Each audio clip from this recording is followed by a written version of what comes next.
Mike Tyson all time great heavy weight boxing champion. ఈ విషయం అందరికీ తెలుసు. కానీ ప్రపంచ ప్రఖ్యాతిగాంచిన టైసన్ మన ఇండియాకి వచ్చి లైగర్ సినిమాలో విజయ్ దేవరకొండతో తన్నులు తినేంతగా ఎందుకు నటించాడు? అంతెందుకు, మొన్నటికి మొన్న యూట్యూబర్ జేక్ పాల్ తో చాలా ఏళ్ల తర్వాత రింగులోకి దిగాడు. కానీ చాలా చీప్ గా ఓడిపోయాడు. అసలు టైసన్ ప్రొఫెషనల్ పంచ్ కి జేక్ నిలబడలేడు. కానీ ఎందుకు ఓడిపోయాడంటే అదొక చీప్ గేమ్. తన అప్పులు తీర్చుకునేందుకు ఈ ఆట ఆడాడు మైక్ టైసన్. దాదాపుగా $30 మిలియన్ అప్పు తీర్చేందుకు ఈ ఆట ఆడాడని అమెరికన్ మీడియా కోడే కూస్తోంది. ఎందుకంటే ఈ ఫైట్ అదిరిపోవచ్చని చాలా మంది స్టేడియంలో ఎంతో ఆశగా ఎదురు చూశారు. కానీ నువ్వు కొట్టు, నేను పంచులు తింటానన్నట్లుగా నిలబడ్డాడు మైక్ టైసన్. చివరకు తుస్సుమనేలా సాగింది ఈ గేమ్. మరి లెజెండరీ మైక్ టైసన్ ఎందుకు ఇలాంటి పరిస్థితుల్లో ఉన్నాడనేది చూద్దాం. ఇంకా చెప్పాలంటే మైక్ టైసన్ జీవితాన్ని సినిమాలుగా తీస్తే ఒక 100 అద్భుతమైన కథలు పడతాయి. అంతలా ప్రభావితం చేసి తాను పరువు కూడా పోగొట్టుకున్నారు ఆయన. మైక్ టైసన్ జూన్ 30, 1966లో న్యూయార్క్ సిటీ బ్రూక్లిన్ లో పుట్టాడు. తల్లి పేరు చార్లెట్స్ విల్లే. ఈ పేరు స్కూల్లో నమోదైంది. ఆమె ఓ వ్యభిచారి. ఇటు తండ్రి పురుసల్ టైసన్. ఇతని గురించి టైసన్ కే తెలియదు, కానీ రికార్డ్స్ లో ఉంది కాబట్టి ఆ పేర్లే ప్రపంచానికి తెలిసాయి. కానీ టైసన్ పెంచింది మాత్రం జిమ్మీ క్రిక్ ప్యాట్రిక్. ఇతను ఒక వ్యభిచారుల బ్రోకర్, కానీ ఎంగేజ్ లో ఆ ప్రాంతంలోనే టాప్ బాస్కెట్ బాల్ ప్లేయర్. ఇక తనను పెంచిన కారణంగా జిమ్మీ లీ అనే తమ్ముడున్నాడు.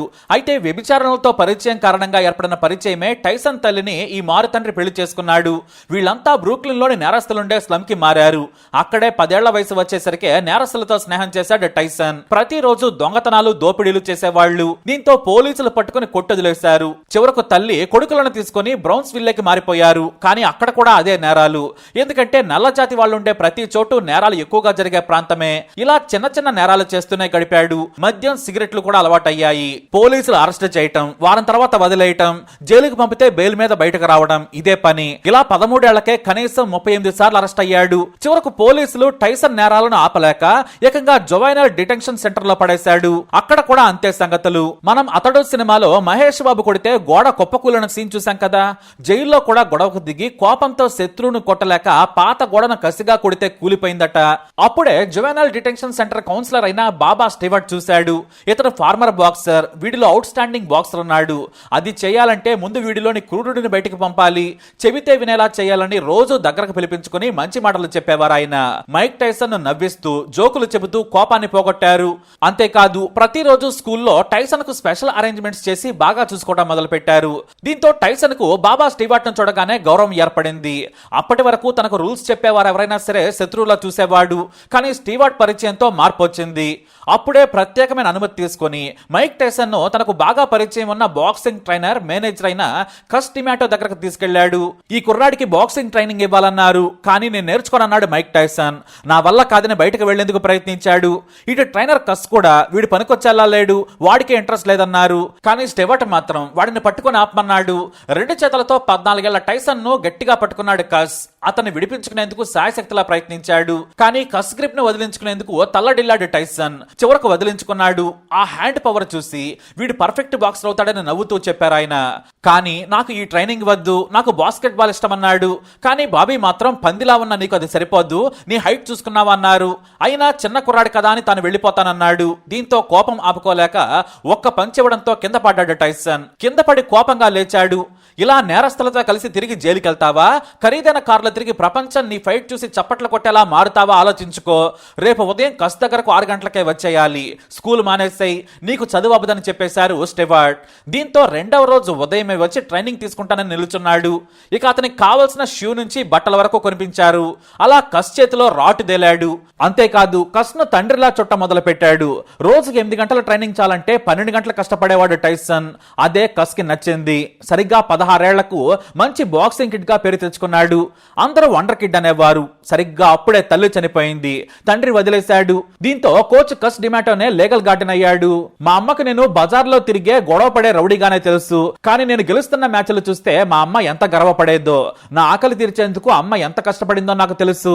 ఆమె చేసే పని తప్పైనా నా కడుపు నింపింది. కానీ నేను ఎదుగుతున్న సమయంలో మా అమ్మ లేదని కన్నీళ్లు పెట్టుకున్నాడు టైసన్. ఇక ఆ తర్వాత ఊరు పేరు లేకుండా ఏకంగా జూనియర్ ఒలింపిక్స్ లో పాల్గొని 1981-82లో వరుసగా గోల్డ్ మెడల్స్ కొట్టేశాడు టైసన్. ఆ తర్వాత నేషనల్ గోల్డెన్ గ్లోవ్స్ పోటీలో గోల్డ్ కొట్టి అమెరికా మొత్తం తన వైపు చూసేలా చేశాడు.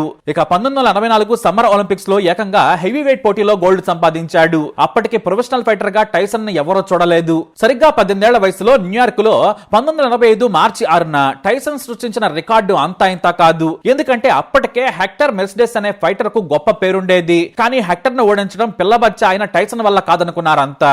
కానీ మొదటి రౌండ్ లోనే గెలాక్సీ కనిపించేలా ప్రత్యర్థికి పంచులు విసిరి గెలిచి రికార్డు క్రియేట్ చేశాడు. ఆ తర్వాత వరుసగా 28 ఫైట్స్ లో 26 గెలుచుకున్నాడు.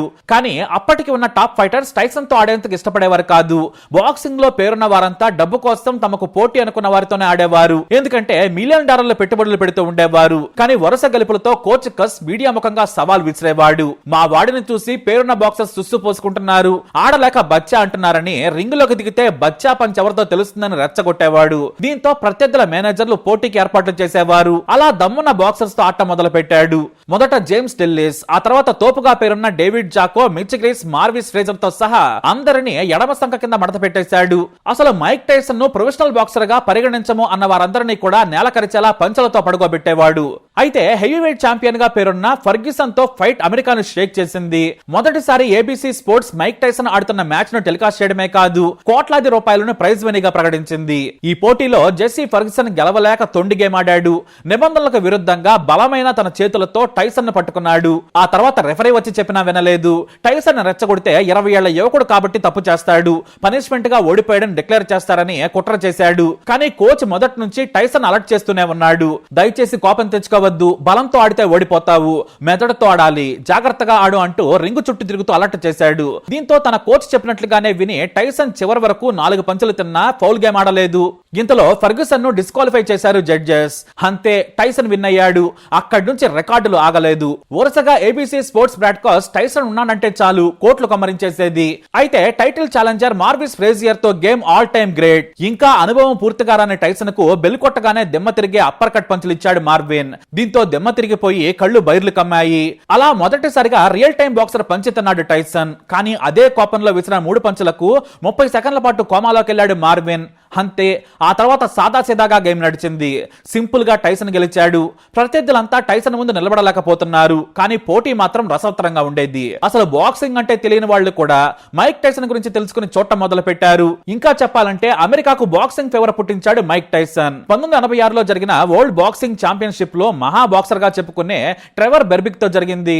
కానీ రెండో రౌండ్ కే ఆజానుబాహుడైన ప్రత్యర్థిని కుప్పకూలేలా చేసి హెవీవెయిట్ ఛాంపియన్షిప్ జడ్జిలకే చెమటలు పట్టించాడు టైసన్. వీడు మనిషి లేకుంటే పశువా అన్నట్లుగా పంచెలు విసరడంతో కొండలాంటి వాడే పిల్లిలా పడుకుండిపోయాడు.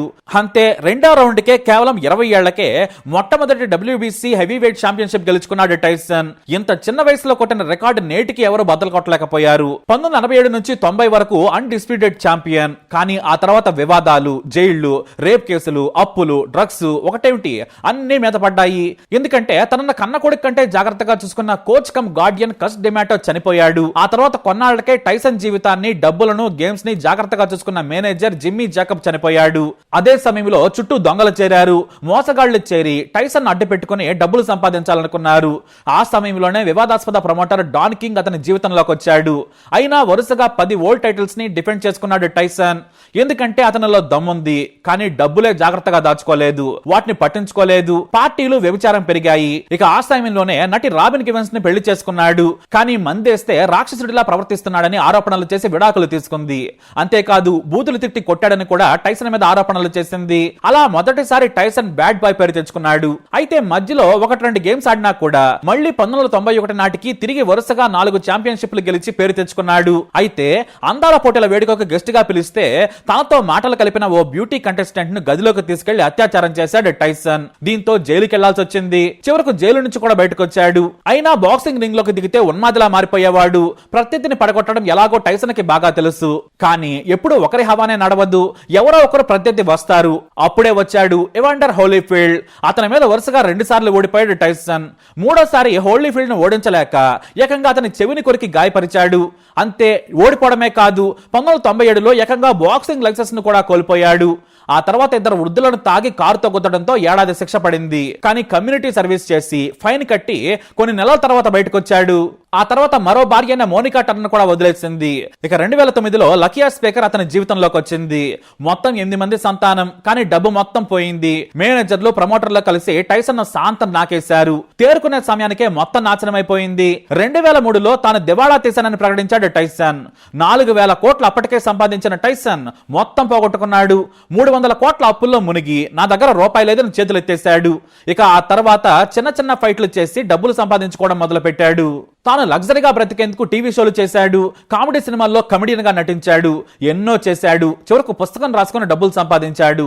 డాక్యుమెంటరీలు, ఇంటర్వ్యూలకు కూడా డబ్బులు తీసుకుని జీవితాన్ని లాగిస్తూ ఉన్నాడు. అయితే తన ఖర్చులు కూడా ఎక్కువగా ఉంటాయి. ఇప్పటికీ అదే లైఫ్ స్టైల్. అందుకే మళ్ళీ అప్పులు తీర్చేందుకు యూట్యూబర్ జేక్ తో పోటీ పడి కాసేపు రింగులో నటించి కోట్ల రూపాయలు సంపాదించాడు. వాటితో అప్పులు తీర్చుకున్నాడు. ఆ ఖర్చుల కోసమే మన దేశం వచ్చి లైగర్ మూవీలో నటించాడు. నేటికి ఏదో ఓ చిన్న చిన్న పనులు చేస్తూ గతం తాలూకు పాపులారిటీతో బతికేస్తుంటాడు టైసన్. ఏదేమైనా all time heavy weight champion గా ఆయన రికార్డులు ఎవ్వరూ చెరపలేరు. చిన్న వయసులోనే ఛాంపియన్. తాను గెలిచిన 19 పోటీల్లో 12 గేమ్స్ ని మొదటి రౌండ్ లోనే గెలిచాడు. ట్రెవర్ బెర్బిక్ అప్పటి వరకు బాక్సింగ్ అంటే నేను తప్ప మరో మగాళ్లేడని చెప్పుకున్నాడు. ఆ సమయంలోనే రింగులోకి దిగిన టైసన్ రెండవ రౌండ్ కే నేల కొట్టాడు. దీంతో మొదట షాక్ అయిన ప్రేక్షకులు ఆ తర్వాత నవ్వుకున్నారు. టైసన్ పంచులో పవర్ ఉందా లేదా ట్రెవర్ వీకా అనుకున్నారంతా. ఇక గ్రేటెస్ట్ 10 పంచెస్ లో సగం టైసన్ వే. టాప్ 100 గ్రేటెస్ట్ పంచుల్లో టైసన్ పంచుల తీరే వేరు. హార్డెస్ట్ హిట్టర్ గా టైసన్ కి పేరు. ఓల్డ్ బాక్సింగ్ లో హాల్ ఆఫ్ ఫేమ్ లో టాప్ 5 లో ఉండే టైసన్ నేడు డబ్బుల కోసం చిన్న చిన్న పనులు చేసుకుంటున్నాడు. ఏదేమైనా పులే. పులి వేటాడుకుంటే పులి కాకుండా పోతుందా? టైసన్ కూడా అంతే. ఇది టైసన్ కథ. మరి ఇన్ఫర్మేషన్ మీకు నచ్చినట్లయితే తప్పకుండా వీడియోని లైక్ చేయండి, షేర్ చేయండి, మా ఛానల్ సబ్స్క్రైబ్ చేసుకోండి.